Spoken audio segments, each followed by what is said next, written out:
The presence of a crosier or curl top of the young leaf or frond indicates that it is a fern, while the arborescent growth form, that is, an erect trunk-like stem or rhizome which elevates the fronds or leaves, suggests that it is a tree fern.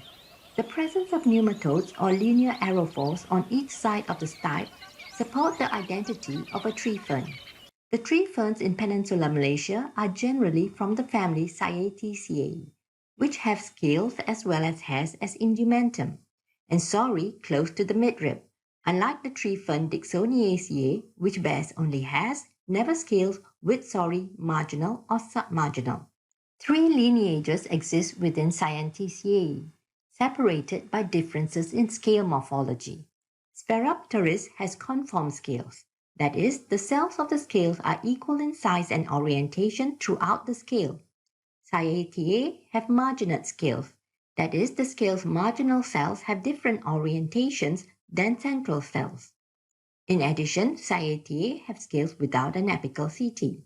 In contrast to Cyathea, Alsophila has marginate scales with an apical setae.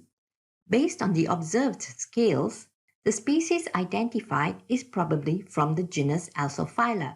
However, the names within this family have not been stable. Literature may place the same species in a different genus.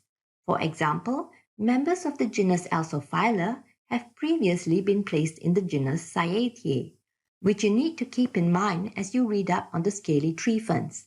In trying to identify the unknown fern species, recognized from its scale morphology as belonging to the genus Alsophila, I limited the search to species known to be found in Peninsular Malaysia in the climatic conditions where the sample was observed, that is, Nilai Negeri Sembilan. Nilai is at an elevation of 44 meters or 144 feet, so I inferred that the Alsophila species to be identified must be one of the species which can grow in lowlands. This includes Alsophila insuocerata, Alsophila latebrosa, Alsophila giganteae, Alsophila glabra, and Alsophila contaminans. The presence of thorns at the base of the stipe narrowed down the search space even further. Holtham, in his 1935 publication, used a key that separated the species based on the presence and absence of thorns. And as the species to be identified has thorns at the base of the stipe, it could, among others, be Alsophila contaminans, Alsophila latebrosa, or Alsophila insuocerata. Alsophila contaminans differed from the species to be identified, being much taller, the scales bearing short dark setae at the margins, and the costa and costules having small pale scales, not bullae. Alsophila insuocerata differed from the species to be identified, having nematodes in a double row on each side of the stipe.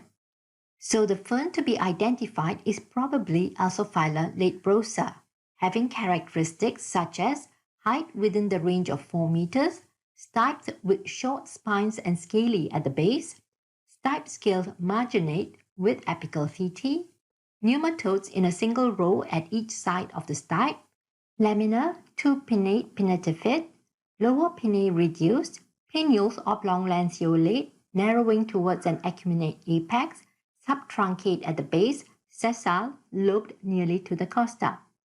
Lobes oblique, moderately falcate, round at the apex, entire or slightly serrate or crenate at margins.